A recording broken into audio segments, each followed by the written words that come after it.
Hey, I wonder, do you see any circumstances where Flory and Hunter would be out there together at all, or have they yet?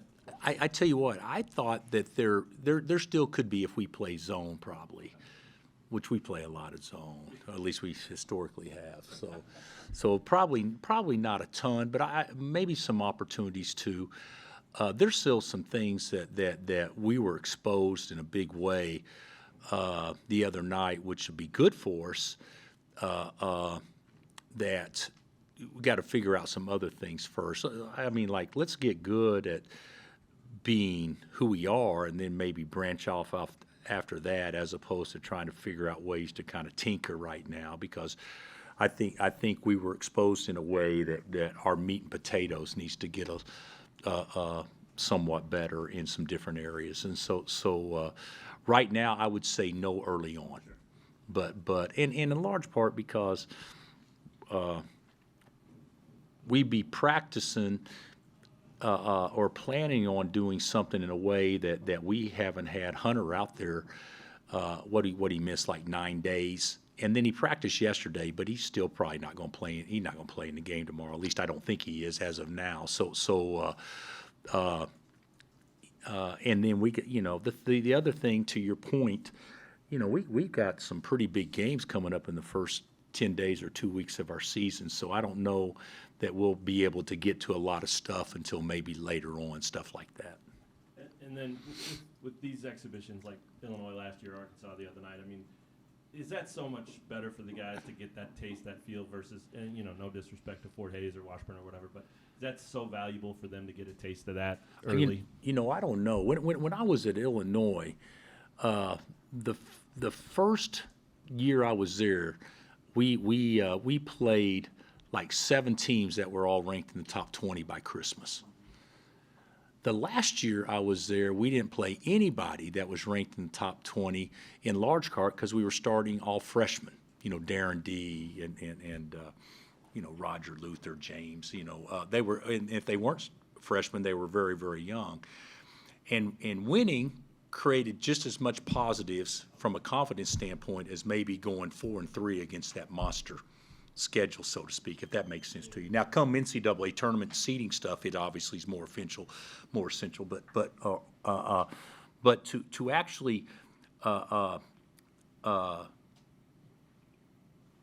preparing the team to be good early on, and I don't know which is really the best way, because they need to go through stuff as newcomers that they hadn't been through, but also you need confidence too, and sometimes when you go through stuff, confidence can be taken from you in some way, shape, or form. So I don't really know. I guess it'll still play out to be, it'll play out later to what is the best strategy. But I do think that situation that we played in the other night was probably about as healthy for us, because that may be the only place. Maybe going to another place where there's a new coach and the fan base is rabid, but that's probably about as good and tough a situation you can have in an exhibition game, and that was probably good for us. And then not being kind of at full strength probably made us look worse than what we actually were, but it also is a good way to get everyone's attention. Long story short, I don't know. So. Thanks. Hey, Coach, I know you and Coach Ballard go back, and obviously he was a player here, and I talked to him a couple weeks ago that he said he wants you to rest all your top players for this game. But yeah. In terms of your relationship with Coach Ballard, and obviously you guys have played against each other before, what's that like with Coach Ballard and just the relationship that you guys have? Well, first of all, Brett was a darn good player. I mean, he was like the 8th man on a team that arguably was as good as anybody in the country when they went to the Final Four, I think his senior year. So he's a good player. And then he was in, he went to the other side, to the media side shortly and was working in the media. And then when we came back, we hired him to be part of our staff, and he was great. He's probably as good and responsible assistant that we've had. I mean, he was terrific, and then he got, stayed on with Danny when Danny made his different stops, and then of course got the job at Washburn, replacing a legend, he's great. His family's great, and we're happy for Brett and all his success that he's had and will continue to have. And we're good friends. So I want to see him do well. Not at the expense of us, but tomorrow night, hopefully it's a fun game for him and for us, to be quite honest, because I think we can both accomplish some things tomorrow night that would be good for both of us. Going back to the Arkansas game on Friday, what do you feel like you learned about your team outside of just playing in that atmosphere? Well, I learned that we haven't figured out yet how to guard a ball screen. I've learned that and there's some certain things we got to figure out. I learned that our transition defense was I don't want to say horrendous, but it was poor on the. I also learned that I think from an aggressive mindset, you score a high percentage of points when you get paint touches, and you score a ridiculously low percentage of points when you don't. So we have to start valuing different things on what's important to actually leading to good possessions. There's a lot of things like that I think we can get better at. And with Rylan and Shaquille, where are they at in kind of their rehab process? Do you see either one of them being able to play tomorrow night? Yes, I see them both playing tomorrow night. Now, maybe limited, but I see them both being out there tomorrow. And Hunt could too. But I don't know that we'll do that with Hunt. With his type of injury, a little strain could set him back 2 or 3 more days. But with the other two, I've been led to believe, put them out there for a little bit and see what they can do. And with Rylan specifically, what have you seen from him since he got to campus and before the hip flexor injury? Well, I think that probably more so than anybody, you can run crap offense and come away with 3 points. I think there's a couple other guys, we didn't see it the other night, that you could do that too better than what we've had in the past. But Rylan is a catch and shoot guy with range. He's got size, so he can get it off, and I think that he is very, very important to our success and being able to stretch the defense. Coach, you've talked a lot about Zeke Mayo setting himself apart this offseason. Is that something you continue to see from him? Well, to be honest with you, I didn't think we had a good night the other night. And that's just being a fact. I think a lot of it was nerves. I think a lot of it's new, fresh, and he's very capable. He's a good player. There's no question. But I think that we have to get more production out of him than what we have, and I think he needs to continue to put himself in situations to be more aggressive as opposed to just being out there. We talked about being a best player, one of the best players. Well, best players have to put themselves in positions to succeed, and when you do that, you also don't succeed often. And I think the other day he kind of played cautious. And out of the newcomers, who else has really caught your eye, whether that was in the exhibition game or just? I think well, in the exhibition there was only one newcomer that played, in my opinion. That was Rockies. To me, he was the best player we had in the exhibition game, but that's also small sample size. Flores had a very good preseason. Zeke's had a good preseason. I think David has gotten better and given us more that we saw the other night. And the big key to our team, and I've said it many times, of not really knowing what you have yet, is AJ and Rylan. Let's just call it like it is. AJ and Rylan need to perform at a pretty high level to give us the best chance. At the end of last year, you said something about because of the difficulty of games that you played early in your schedule, you didn't get to get young players acclimated as much as you might have wanted to. How do you approach that this time around? See, it's a little bit. You brought up a good point. Young players. Are we young? Not really. So the question is, and I've talked about, when you look at our team, do you look at experience or do you look at newbies? And I would say you could make a case for you still look at them as newcomers.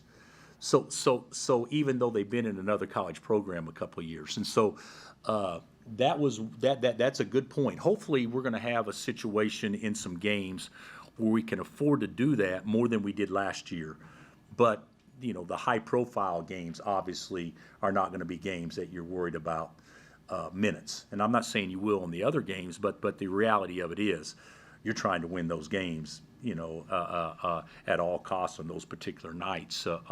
So you could play 8, or you could play 9, or maybe you could get to 10 or whatever.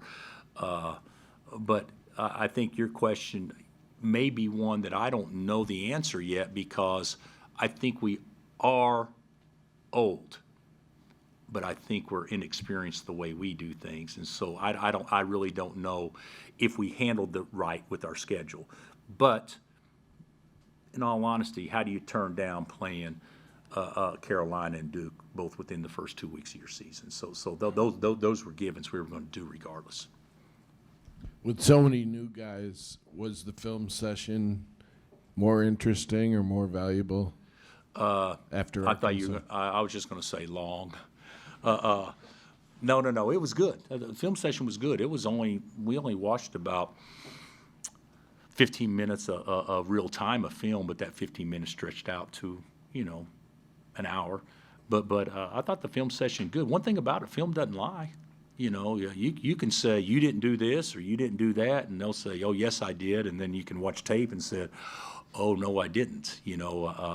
So I thought it was good. How is AJ progressing, and what'd you think of his game? I think that I have AJ messed up at the moment because he doesn't know what aggressive looks like. Hey, be aggressive, move the ball. That contradicts, the two things. Be aggressive, but 0.5 rules. You gotta pass it, shoot it, or drive it within 0.5. But you want me to be aggressive? That kind of stuff. That's not on him as much as it is on us getting him to understand that you can do both. So I'd say he's a little bit thinking instead of reacting. So I didn't think he was very good the other night, but I'm not sure it was because he wasn't very good or because maybe he's just not really reacting the way that he will, we know, over time when he gets more comfortable. Bill, you mentioned, I think, on Media Day that the plan was to potentially redshirt someone. Is that still kind of the plan, and how is that kind of looking with Jamari? And I don't know yet. I think it's looking. I think we're studying that, and we'll see how it goes tomorrow, and then maybe till about Saturday or Sunday, and then make some decisions then. But right now, I still don't know yet. Yeah, and I think you mentioned you don't know what exactly Jamari's future kind of looks like, and talking to his family and stuff like that. What are you hoping to see out of him in the next few games? Well, next game or after. I think Jamari is a terrific blend guy. I think he can fit in and make the other guys on the team be better because he's comfortable with what we're doing and he understands and he's really improved a ton. He didn't get a chance to do a lot the other night, but he's improved a ton. So I think he's a winner first and foremost. So we'll just wait and see how it goes. A lot depends on other guys too. Bill, you did quarters with Arkansas. Are you going to do anything different with the? No. Brett and I hadn't talked about anything. Coach Calipari and I visited about the quarters, and he was big on it because he thought his team would foul out or we'd shoot free throws the whole game because if in fact he wanted to play quarters and no fouls. Well, the way it turned out, I mean, hell, they shot 28 free throws and we shot 6 or whatever it was. So it didn't exactly go the way he had described it to me and wanting to do that. But the reality of it is it was fine because if you play no fouls, you can at least keep your guys out there in these situations. But tomorrow we'll play normal college rules. Yeah, you mentioned not wanting to turn down North Carolina and Duke this year. The Las Vegas event was announced the other day. I guess what intrigued you about being a part of that event? I just think it's hard to pass up being part of something that's going to be the focal point of all the eyeballs in college basketball. I think the Champions deal is still the marquee doubleheader going in the preseason. And I also believe, there's other big games. There's no question. And people are playing them all over, which is great for our sport to play as many big non-conference games, interconference games as you possibly can. But to open up Allegiant Stadium the year that they play the Final Four with a field like Indiana and Duke, and who's the fourth one? Arizona. I mean, that's pretty good. And you probably, I don't know what you do, but I bet we put a minimum of 40,000 people in there for that deal. That's a pretty good way to tip off a season and bring interest to our sport at a time where football dominates. So that's good. We need more games like that. And of course, you'd rather be a part of it than not a part of it. Flory, what was your first experience like of collegiate basketball on Friday? It was exciting, I'll say, playing with my new team, obviously, and then in the atmosphere, I was excited for sure. And how much are you looking forward to getting to come out of Allen Fieldhouse? It's kind of crazy, but I've never been to like a Allen Fieldhouse game. The only game that I've been to was during late night last year when they were recruiting me. So I'm really looking forward, to be part of it as much. So.